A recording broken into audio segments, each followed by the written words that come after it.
All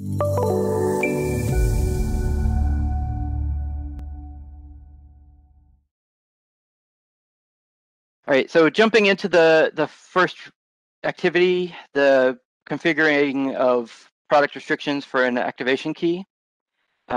We have provided, or we will, I should say, we will be providing in the next few days a tool that will facilitate this.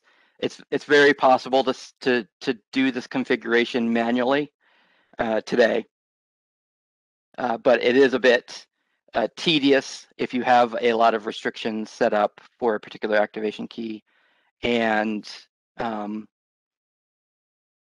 if you have to go back and forth between systems like Select Server and Subscription Entitlement Service.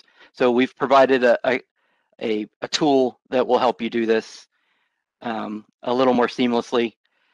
So that tool is going to be provided on the activation key mapping page, which is available through Subscription Analytics. I will be showing this right after this slide. So I'll show each of these things. Within that page, you'll be able to select activation keys that you want to migrate the product restrictions for.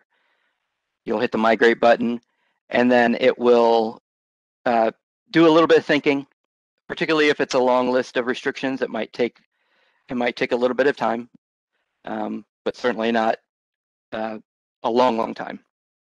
Might take a minute, might take two for really long lists. And then it'll come back with a summary of what has changed. So what this tool is going to do is create an entitlement group for the key that you've chosen. It's going to create an entitlement group within user management with the same name as that key. It's going to map the activation key to that group, and then it's going to query into Select Server and pull the product restrictions that you've previously set up in Select Server and pull those into the entitlement group. And again, I'll cover all this in a demo right now. So I'm going to pull over my Connect Center. I'm signed in as one of our test users in production. So I find the waffle menu here very convenient to navigate between all of our services. So we have Subscription Analytics underneath our Subscription Services section. So we go there. Within our Subscription Analytics page, there's an activation key mappings page. And this will list all of your activation keys and the country that they are associated to. So if you have multiple sites under multiple countries, you'll see them all here. It will also list all of the allocation groups and entitlement groups that you have these keys mapped to. Slide this over, and you might recognize some of these as a custom activation group and a temporary key. I'm just going to focus on temporary keys for this. All right. So what we're doing here is taking these activation keys and mapping them to an entitlement group. So this entitlement group is the replacement for the activation piece of a custom activation group or a temporary key. The allocation group is more used for reporting. So if you wanted to divide up your usage and have that usage, parsed differently on your analytics reports, you would use an allocation group. Today we'll be focusing on entitlement groups. So currently none of these keys are mapped to an entitlement group. If I wanted to map just a single key, I could drop down the list and create new, and that will follow the process that I outlined earlier, where it's going to create a new group, do the mapping here, query Select Server, and add those products to the group to the entitlement group.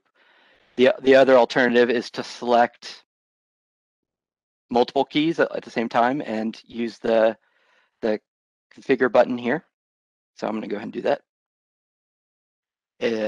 This dialog is just describing what's about to happen. If you wanted to stop at this point, it hasn't done anything yet, you could cancel and go possibly check your select server and make sure you know what it is you're about to pull over. But if you're satisfied that what you're about to do is okay, you can hit proceed.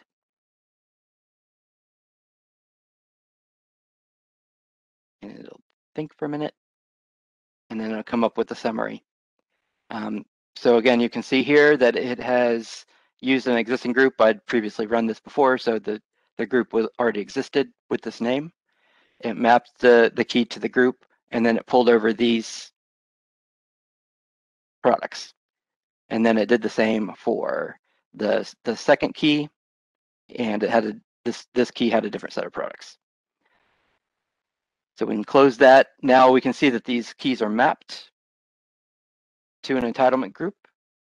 And if you hit the icon next to that group, you'll be able to navigate to that entitlement group within entitlement management and see the list of products that it has pulled over from select server and the keys that are associated to this group. At this point, there's only one key because that you made this group specifically for this key, but you do have the opportunity, if you have multiple keys that have the same list of allowed applications, you can associate more than one key to this group and manage the group separately. So if you were to add another product or remove a product from this list, you would be able to do that for all the associated keys. Daniel, yeah. Can I interrupt for a sec? Absolutely. There's a question. Someone's asking. They say if I do not see any server product access keys, does that mean I am not impacted by this update?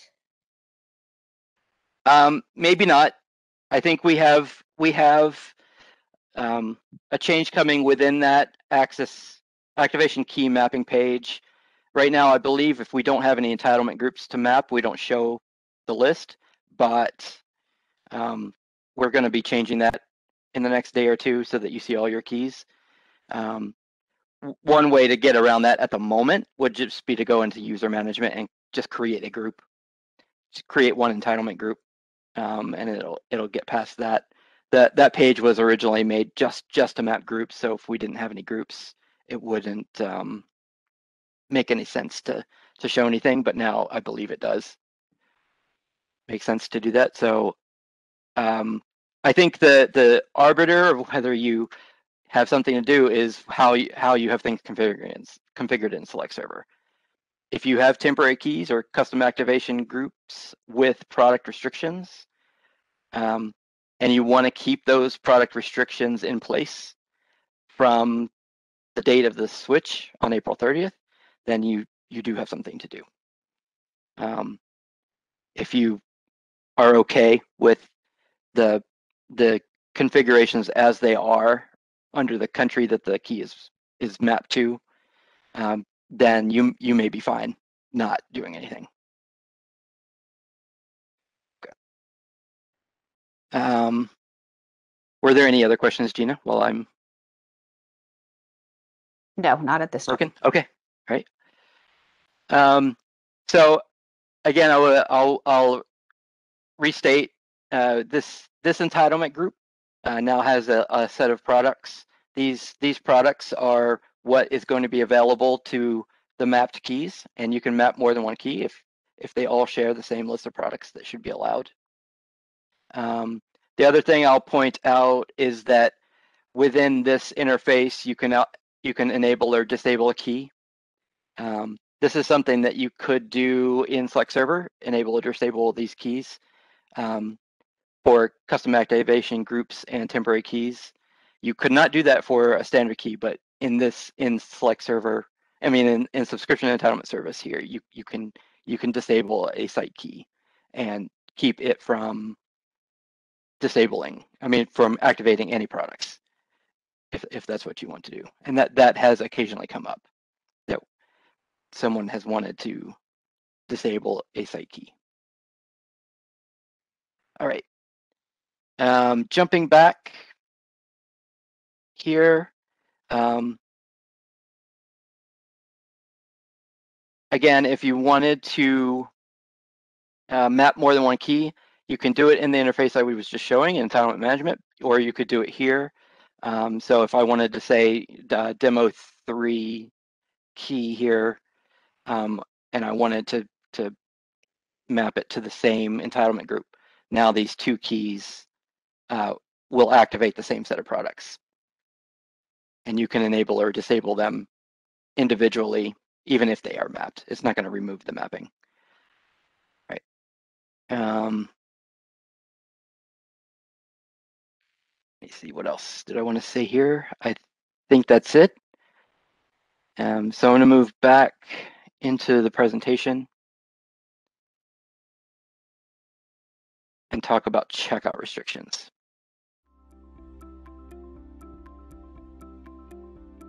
If you found this video helpful, please give it a like. If you want to see more such series, consider subscribing to our channel. Thank you, and see you next time.